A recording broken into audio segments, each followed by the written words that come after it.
இருந்தே பாத்துட்டு போயிடுவோம். வந்துருவாரு இப்போ. வணக்கம் ஐயா, உங்களை பார்க்கத்தான் காலையில இருந்து காத்துக்கிட்டு இருக்கிறோம். என்னது, காலையில இருந்து காத்துட்டு இருக்கீங்களா? ஏண்டா ராஸ்கல், ஏண்டா என்கிட்ட ஒரு வார்த்தை கூட சொல்லல? இவங்க யாரு? யாரு இவங்க? உழைக்கிற ஜனங்க, நம்மள வாழ வைக்கும் தெய்வங்கடா. இவங்கள போய் ஐயா, இந்த அறிவுகிட்ட நாய் செய்ய தப்புக்காக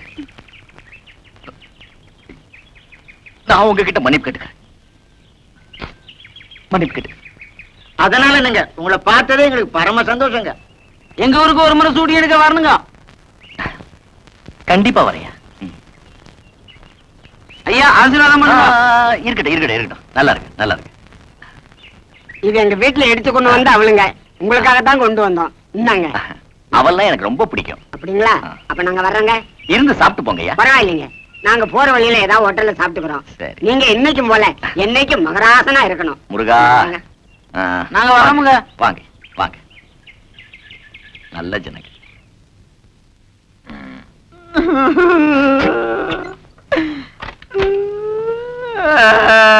என்ன நீங்க அவங்க எதுக்கு என்ன அடிக்கிறாங்க? இந்த பக்கம் காதை கேட்கல. அண்ணே, அடிக்கடி என்ன அடிங்க. முதல்ல இதை குப்பையில தூக்கி போடு. என்னன்னு அந்த பெரிய ஒரு பெரிய பெட்டு இந்த அவளை கொடுத்தாரு, இதை போய் குப்பத்தட்டுல போட சொல்றீங்க? அந்த மொட்டை பெரிய குச்சிலர் அவர் அவள் கொடுத்தா நான் திங்கணும். பரதேசிங்க, அவன் அங்க என்ன இங்க நாருதாடா. இதை நான் தின்னு வச்சுக்கா, சீக்கு பிடிச்சே செத்துருவேன். டெட்டால் இருக்க கழுவுறதுக்கு இருக்கு. நேரமாச்சே, ஹீரோக்கு காலுக்கு போல. இல்ல புள்ள, எனக்கு அந்த வேலை பிடிக்கல, நின்னுட்டேன். நின்னுட்டியா? மாமா, அவர் உன் மேல எவ்வளவு பிரியம் வச்சிருந்தாரு. நீ திடீர்னு நின்னுட்டா உன்னை பத்தி தப்பா நினைக்க மாட்டாரு. அவர் ஊருக்கு போற வரைக்கும் போய் வேலை செஞ்சுட்டு வா. எனக்கு புத்தி சொல்ல வேணா, நீ உன் வேலையை பாரு. இன்னைக்கு என்ன உனக்கு இப்படி எரிஞ்சு விழற? சரி சரி, உள்ள சாப்பாடு எடுத்து வச்சிருக்கேன், போய் சாப்பிடு. நான் ஷூட்டிங் பார்க்க போயிட்டு வரேன். கண்ணாத்தா, இனிமே நீ ஷூட்டிங் பார்க்கலாம் போக கூடாது. அதுவும் அந்த ஹீரோ இருக்கிற பக்கம் நீ தலை வச்சு படக்கூடாது. ஏமாமா? ஏன் இதுக்கெல்லாம் கேட்காத. போக கூடாதுன்னா போக கூடாதுதான்.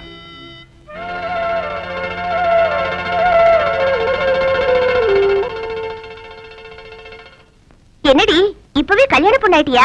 வீட்டு பக்கமே வரதில்ல? அதெல்லாம் ஒண்ணும் இல்லடி, கல்யாண விஷயமா அப்பா அடிக்கடி வெளியூர் போயிடுறாரு, அதனாலதான் என்னால வர முடியல. ஆமா, எந்த விஷயமா இருந்தாலும் முதல்ல என்கிட்ட தானே சொல்லுவேன். இந்த ஒரு விஷயத்தை மட்டும் ஏன் என்கிட்ட மறைச்ச? அடுத்தவங்க சொல்லிதான் நான் தெரிஞ்சுக்கணுமா? உனக்கு யாரடி சொன்னா? நெக்லஸ பத்தி செல்லாய் அக்கா தான் சொன்னாங்க. நீ அதை சொல்றியா? பின்ன எதை சொல்றாங்க? உனக்கு கவனம் இங்க இருந்தா தானே மாப்பிள்ளையே நினைச்சுக்கிட்டு இருந்தா.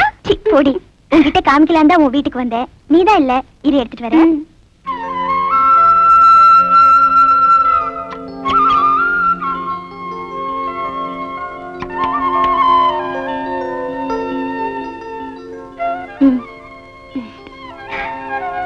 எப்படி இருக்கு? உன் கழுத்துக்கு ரொம்ப அழகா இருக்குடி. ஆமா, ராணி மீனாட்சி எல்லாம் பாத்தியா? அவங்க கிட்ட கூட இது இன்னும் காமிக்கல. நானும் பார்த்து ரொம்ப நாள் ஆச்சுடி. முன்ன மாதிரி நானும் ஷூட்டிங் பார்க்க போறதே இல்ல. ஏன்? என் மாமா ஒண்ணு இருக்கே, அது ஷூட்டிங் பார்க்க போகவே கூடாதுன்னு இருந்துச்சு. இப்ப எல்லாம் ஹீரோ கிட்ட வேலை கூட போறது இல்லடி. ஏன்னு கேட்டா சிறு சிறுன்னு எரிஞ்சு விழுது. வர வர அது போக்கே எனக்கு பிடிக்கலடி.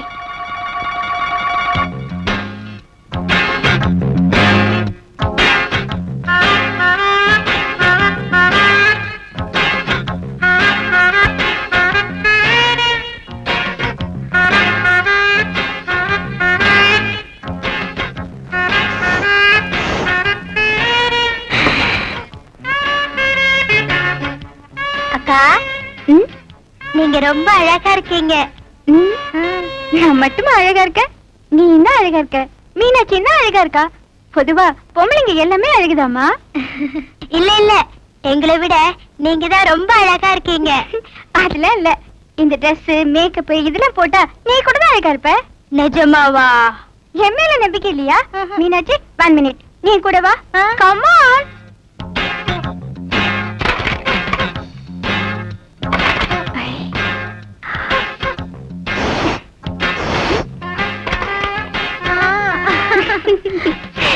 பாரு, நீ எவ்வளவு அழகா இருக்கேன்னு. மீனாட்சி, நீயே சொல்லு, எங்க 2 பேர்ல யார் அழகா இருக்கா? அக்கா சொன்ன மாதிரி இந்த ட்ரெஸ்ல நீ ரொம்ப அழகா இருக்கறடி.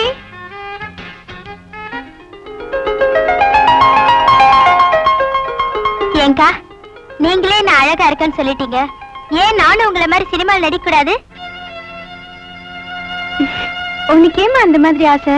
எனக்கு அப்பா இல்ல, எங்க வீட்லயே நான் தான் மூத்த பொண்ணு.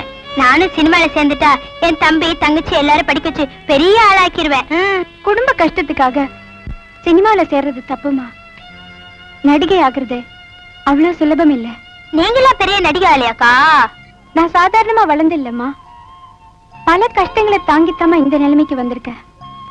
இந்த மாதிரி வளர்ந்துட்ட நடிகைங்களை நினைச்சுக்கிட்டு நீ பேசாத.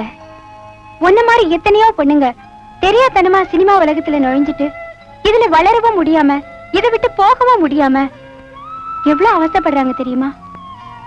சுருக்கமா சொன்னா பல பேரு ஒருவேளை சோத்துக்காக தம் உடம்பையே விக்கிற சூழ்நிலையில இருக்காங்க. அப்படியே நீ கஷ்டப்பட்டு நடிகை ஆயிட்டாலும் பணம் காசுதாமா சம்பாதிக்க முடியும். சமுதாயத்துல நல்ல மரியாதை கிடைக்காது. உதாரணத்துக்கு நம்ம மீனாட்சி அம்மாவை எடுத்துக்க. ஒரு நாள் இவ என் கூட வெளியில வந்ததுக்காக சினிமாக்காரி கூட சேர்ந்து சுத்திரியே, உன்னை எவண்டி கல்யாணம் பண்ணிக்குவா அப்படின்னு இவளை திட்டினாங்க. உன்னை என் கூட பிறந்தவள நினைச்சு சொல்ற. சினிமாவில நடிக்கணுங்கிற ஆசைய தயவு செஞ்சு இன்னையோட மறந்துரு. உன் குடும்ப கஷ்டத்துக்கு வேணும்னா சொல்லு, என்னால முடிந்த உதவியை நான் செய்யறேன். அதெல்லாம் வேணாக்கா, நீங்க எவ்வளவு புத்தி சொன்னீங்களே அதுவே போதும். நீ பேசுனதெல்லாம் நான் கேட்டுக்கிட்டு தாமா இருந்தேன். சினிமாவுல நீ அறகுறையா துணியை கட்டிக்கிட்டு கண்டவங்களோட அசிங்கமா ஆடுறத பார்த்துட்டு உன்னை நான் தப்பா நினைச்சிட்டேன். உன் நல்ல மனசை புரிஞ்சுக்காம ஏதோ ஆத்திரத்துல அன்னைக்கு உன்னை கண்டபடி பேசிட்டேன். என்ன மன்னிச்சிடுமா? ஐயோ அப்படி எல்லாம் சொல்லாதீங்கம்மா. அடுத்த வாரம் நம்ம ஊர் கோயில் திருவிழா நடக்குது. அதுக்கு இந்த பந்தல் போடுறது, வாழை மரம் கட்டுற வேலையெல்லாம் இருக்குல்ல, அதையாவது ஒழுங்கா கூட மாட இருந்து பாருப்போ. சரிங்க ஐயா. போ. இல்ல புள்ளப்பா, நல்ல மனுஷன் அந்த ஹீரோ. அவரு கூட இருந்து பிழைக்க தெரியாதவன் வேற எங்க போய் பிழைக்க போறான்?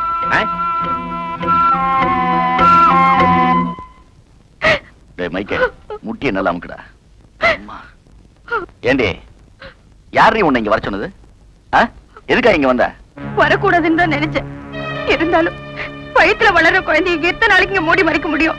நீ படிச்சவ தானே, ஒரு நல்ல டாக்டரா பார்த்து 5 or 10 கொடுத்து காய்க்க வேண்டியதானே. ஏண்டி இங்க வந்து உயிர் எடுக்கிறீங்க? ஐயோ, அந்த மாதிரி பாவம் நான் செய்ய மாட்டேங்க. கல்யாணத்துக்கு முன்னாடி படுக்கிறது மட்டும் பாவம் இல்ல, கலைக்கிறது பாவமா? நல்லாவே நடிக்கிறீங்கடி ஒரு நடிகர் கிட்ட, அதுவும் உங்ககிட்ட. எங்க என்ன கல்யாணம் பண்ணிக்கிறேன்னு சொல்லிட்டு தானே பழகினீங்க, இப்ப ஏதேதோ பேசுறீங்களே. இந்த ஒப்பாரி வைக்கிற வேலையெல்லாம் என்கிட்ட வேண்டாம். டேய், ஒரு 5000 10,000 கொடுத்து அனுப்புடா. அப்பப்போ செட்டில் பண்ண அனுப்பிடுதான். ஏன்டா பேலன்ஸ் இருக்கீங்க? வவுச்சர்ல கையெழுத்து போட்டு வாங்கி போ, கன்வென்ஷன் சேர்த்து வாங்கி தரேன்.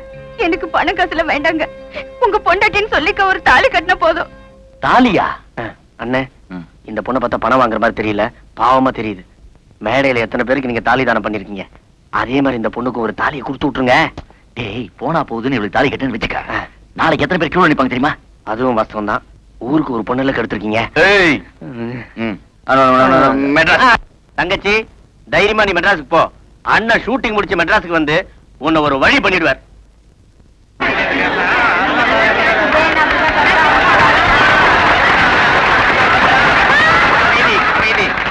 எல்லோரும் கொஞ்சம் அமைதியாக இருங்கள். இப்போது இங்கே பிரபல சினிமா நடிகர் டைகர் பிரேமநாத் அவர்கள் நமது மாரியம்மன் கோவில் திருவிழாவில் கலந்து கொள்ள வந்திருப்பது நம் எல்லாருக்கும் பெருமை தரக்கூடிய விஷயமாகும். அவர்களுக்கு எவ்வளவோ படப்பிடிப்பு வேலைகள் இருந்தும் அவைகளையெல்லாம் நிறுத்திவிட்டு அவர்களும் அவர்களுடன் வந்திருக்கின்ற சினிமா கலைஞர்களும் இந்த விழாவிலே கலந்து கொண்டு சிறப்பித்ததற்காக நமது கிராமத்தின் சார்பாக எனது நன்றியை தெரிவித்துக் கொள்கிறேன்.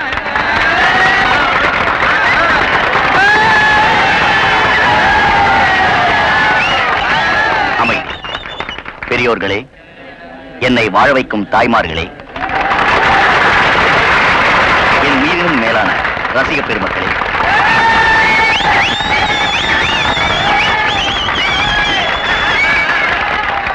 உங்க எல்லாருக்கும் என்னுடைய அன்பான வணக்கம். உலகத்திலேயே பெண்களுக்கு முக்கியத்துவம் கொடுக்கிற நாடு நம்ம நாடுதான். அதனாலதான் ஊருக்கு ஊரு பெண் தெய்வங்களை வச்சு வணங்குறோம், வழிபடுறோம். என்னுடைய குலதெய்வமும் இந்த முத்துமாரியம்மன் தான். அப்படிப்பட்ட இந்த முத்துமாரியம்மனுக்கு நடக்கிற இந்த விழாவில் கலந்துக்கிறத நான் ரொம்ப பெருமையா நினைக்கிறேன்.